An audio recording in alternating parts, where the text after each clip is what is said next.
welcome to week 3. This is the week 3 video presentation for Criminal Justice 480, Criminal Intelligence Analysis.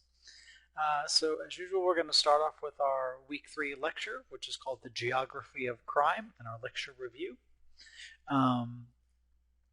So basically what we're talking about this week is GeoInt, geospatial analysis, geographic intelligence. And we talk about, the lecture starts off with comparing how when we do research, most of the research techniques and the analysis techniques that we've been taught are aspatial techniques, meaning techniques that don't account for the distance between things. So we look at topics like how do we organize themes and taxonomies, and we look at chronologies where we look at like how stories are built and narrative analysis, and even one of the techniques in our books is called in our textbook, structured analytical techniques, is called building a timeline. It's a structured analytical technique. They're aspatial. And now we use a lot of spatial techniques commonly, like social network analysis, where you're looking at the relationships between people. Cognitive mapping is very similar to the structured brainstorming technique.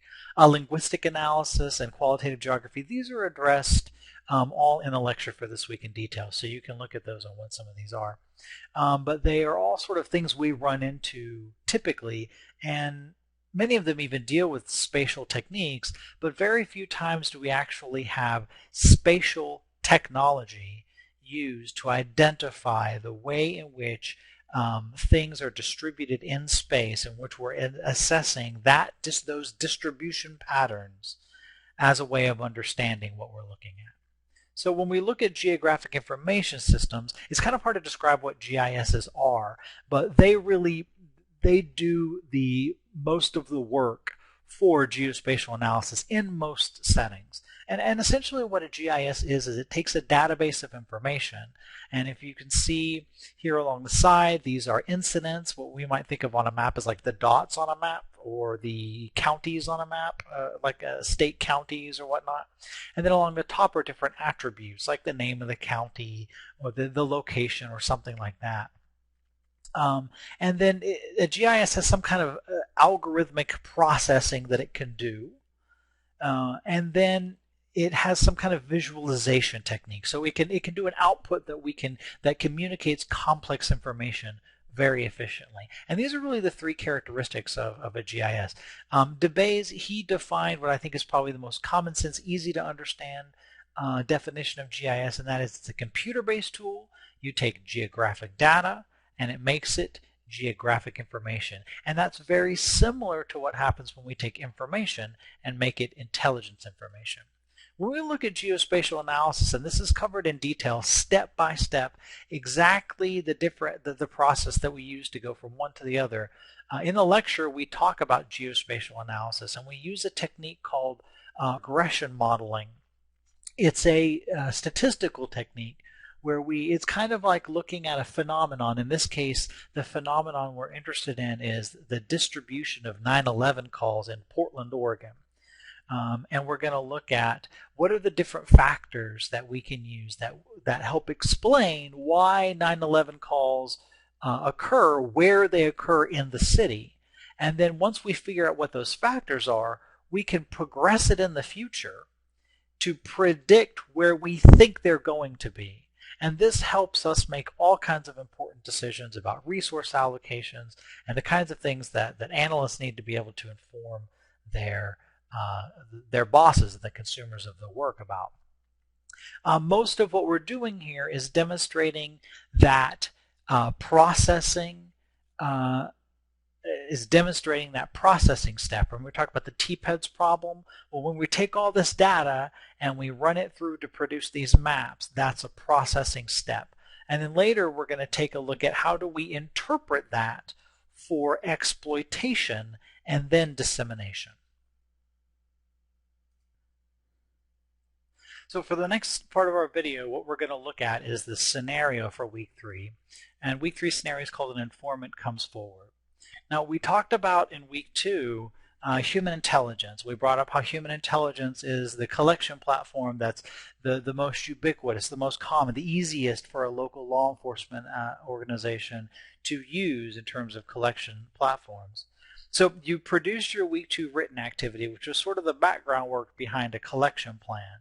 And we didn't show you this because it's really easy. It's too easy really to show you. But it got turned into a collection plan. And then in your office, you tasked it out to the different intelligence units or the collectors that could help you out. And one of the human collectors, who's an undercover officer, has an informant. Her name is Daisy. At least she goes by Daisy to protect her identity. And normally Daisy reports on drug activity in the area, and she just keeps, she's been very useful to confirm different types of reporting. And this is really the first time that she's shown up as someone who might be able to produce something original and new. So we want to take a look at what she's brought to the table, and then we're going to use some analysis techniques to check it. The human collection process, from the human collection, we get these pieces of information. And again, this is discussed in detail in your scenario document. But basically, the brothel industry picked up in Tucson about 10 years ago. And about 5 years ago, a Mexican cartel, a member of a Mexican cartel, moved into Tucson and started taking over the brothel industry. Now, over time, this became known as El Movimiento, or El Movie. It's Spanish for the movement. And right now, El Movie operates about 25 brothels in the Tucson area. They all hold about 3 to 5 women, and they've been transported illegally from Mexico. They're between the ages of 18 and 20. So again, we're starting to see some correlation between work that we've done in the past and what we're seeing now, the work that we're doing now. So we're starting to get a clearer picture of what's going on. And they set up these brothels. They prefer to set them up in 3 to 4 bedroom homes in residential areas, and they like them to be close to major highways. So we have some information both about where the organization came from and how they sort of infiltrated the Tucson market, but also about some of the key characteristics of the brothels. And this is the kind of thing that we can then use GeoInt analysis in particular to take a look at. So here's what we did, and there's lots of different approaches, but this is the way we're going to do it this week. We went to our GeoInt analyst and we had him break up the information, the locations of brothels over the last 10 years and over the last 5 years. And what we're looking for are changes in the patterns. If you have, as Daisy claims, about 10 years ago there were brothels in Tucson, if you have brothels from 5 to 10 years ago that were independently operated, then you don't really expect to see some definite clustering patterns. You might, but you don't really expect to see that. However, if you have El Movimiento coming in and organizing these and putting them in places where they want them, then you would expect to see some kind of clustering or some kind of spatial distribution. You would expect to see changes in spatial distribution.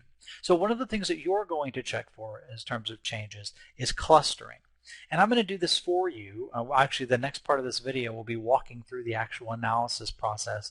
And then based on the lecture and based on this video presentation and based on what we walk through, you're going to interpret it for your week 3 activity. What you've done here is you've set up a null hypothesis that says you're going to do some analysis and you're not going to find changes that correspond to what Daisy has explained, has stated. You're going to know that her information isn't good. Or your alternative hypothesis is that when you do your analysis, there will be differences and they match Daisy's story. Now that matching part's important because this first step, we're verifying her information. And that's an important part of processing with that's an important part of the exploitation process where you're taking multiple intelligence and you're doing cross-cueing. You're checking one off of the other to see if they match. In this case, we're checking. Now, we may see patterns that are different that don't match Daisy, and that gives us information in a different way. But this first step, what we're going to do is take a look at clustering patterns, see if it matches the story that Daisy tells. In this video, we're going to take a look at the actual geospatial analysis processing. So I'm going to pull up ArcGIS 10.1. You should be familiar with this based on our lecture screenshots. So we've got our 2 data frames here with our different data. When I pull this up, I can turn on Tucson city limits. I can turn on all the locations of brothels over the last 5 to 10 years, and here they are. So the first thing we're going to look up is our average nearest neighbor. I'm actually going to pause the video to let this process once I input this. The dots I'm going to put in is 5 to 10 years ago, and I'm going to generate the report. Now, I'm not going to show you the actual report because it's going to be part of what I'm going to do for your act. So I'm going to pause all the seats. Okay, this is now complete, and what we have here is a p-value. P-value is not very good for our report. You also have, so that means that we have about a 15% chance of being wrong here, and then our z-score is not very high. So we might have an issue. We may not have clustering, but our test may not be good. So we're going to go ahead and switch over to the last 5 years. And we're going to see what comes out of that and compare it and see if we've got any changes. If we see the same types of information coming up, and again, we're looking for changes. So if we see the same types of information, then we know that we have an issue. But if we see changes and changes that correspond to Daisy's story, then we know that she. So let's Okay, we're back, and what you see here is a z-score that is much higher. And when you look at the actual HTML output, which you have in your scenario document at the end, you also have it later in this video presentation. We'll pull it up for you, but mainly it's going to be that scenario document.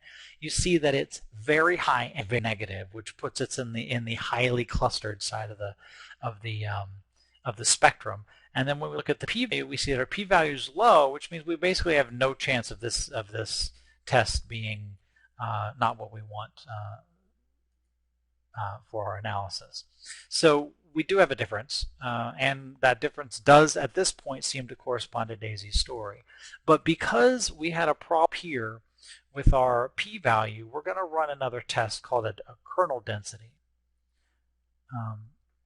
Input the values here, and basically it's going to say, do we have density that at 100, and I'm going to put a search radius of 2,000. Don't worry about where I get these numbers from. That's not really important because we're not trying to get into the weeds on this. Suffice it to say these are good values we're trying to do here. It's actually going to do output. I'm going to clean up the output real quick. I'm going to pause it and do some cleanup, and then I'm actually going to run the one for the last 5 years, and I'll bring it up when we come back on the video. So to pause for just 1 second.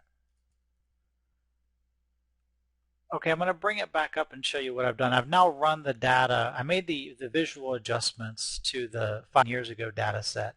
Now I'm going to show you how, and then I've run the kernel density processing for the 5 years ago. And I'm going to show you what I did to make the visual the same. First, I just took out all the zeros. I don't need any data that are zero. And I changed the classes from 9 to 5. That just means that there are different colors of bands. It's only going to use 5 colors, and that's fine for us. I'm going to use a red to blue, and this is all in ArcGIS. It lets us produce these geovisualizations. So as you can tell, I'm going to switch over real quick to document that I've already set up, and it basically compares these two values, the two visualizations here. And you can see that there is a pattern, and it's different. Now we've used 2 different test techniques. We've got something that's different, and that difference corresponds to Daisy's story. So now what we're going to do is take a look at it all together. Took a look at the results of this geospatial analysis and the reporting that came from our human source. We're going to write it all up. Okay, so we've taken a look at a whole bunch of pieces of information, and we're starting to see a picture come together, and we've used ArcGIS. So now we're actually going to take a look and interpret outputs of our geospatial analysis. The first thing that we did is we did an average nearest neighbor summary, and we've got 2 sets. I know this is probably a bit fuzzy for you on here, but it's much clearer in your scenario document, and also you're going to have the picture files for this and for the map documents that were the outputs from that ArcGIS geoprocessing that we just did. And so for your written activity for this week, you're actually going to do, and you're going to interpret all of these documents. Make sure that you read through very carefully through all the documentation, through the lecture, through the scenario, and that you're going to make your presentation very clear that incorporates all that information and that it's interpreting the results of the analysis that we've done so far. Here's the average nearest neighbor summary. As you can see, we've got some statistical significance. We've got some differences here. We had an issue with our p-value. Remember that we talk about p-value in a couple different lectures. I believe the first time we talk about it is lecture 1. So we've got a problem in p-value, so we ran a second type of analysis called a kernel density that looked at basically it measured clusters and pattern distributions, and one of the things that we found here is that there's a difference. So your job is to go through for your week 3 activity. You're actually going to take these products and you're going to interpret them. So you've got your required readings, your lecture materials, you've got your scenario document, and you've got this video. You're going to go through all of it, and you're going to produce a word processing document. It's going to have the following elements. First, you're going to have a cover sheet in APA format, and then your next page will be an abstract. It's going to state the problem that you dealt with, how you dealt with it in a couple sentences, and what results you came to. Then the actual bulk of the text of your document is going to be no less than 4 pages of written text, in which you're going to interpret that average nearest neighbor test, make sure that you talk about p-values, and you're going to interpret the kernel density analysis that came up in this map right here. Again, both your average nearest neighbor summaries for both time periods and kernel density maps, the maps of your kernel density analysis, are available in the folder for this week, the lessons folder, as well as at the end of your scenario document. You can include those, but those won't count towards the length that you need to write for your paper. Your paper needs to have an introduction of no less than 5 sentences. That introduction needs to conclude with an explicit thesis statement. In this paper, we do this, this, and this. This paper does this, this, and this. You get the point. Then you need to do the results of your research. You've got 2 topics, remember, that you need to cover, and you're going to put it all in there, and you're going to cite every source that you use in APA formatting. You're going to finish that text up with a conclusion that says, so what? That answers the question, so what about the rest of your paper? And you're going to do so in no less than 5 sentences. If you use outside sources, you're going to have a bibliography. You'll probably use a couple. I can think of at least one being the document, the Esri tutorial for regression analysis. You might refer to that in your document. You've got the correct APA citation format in either your lecture scenario document, I can't remember. The format's already there for you to use. So if you use that document, if you refer to any of that information, make sure that you use that. And then if you want to put those images in, you're welcome to do so. Congratulations on making it to the week 3 activity. Good luck to you. You've got a lot of information, but most of the background work has been done for you. So this point is all about interpretation. Make sure you talk with your instructors if you have an issue, with your professor if you have an issue. I look forward to seeing your work.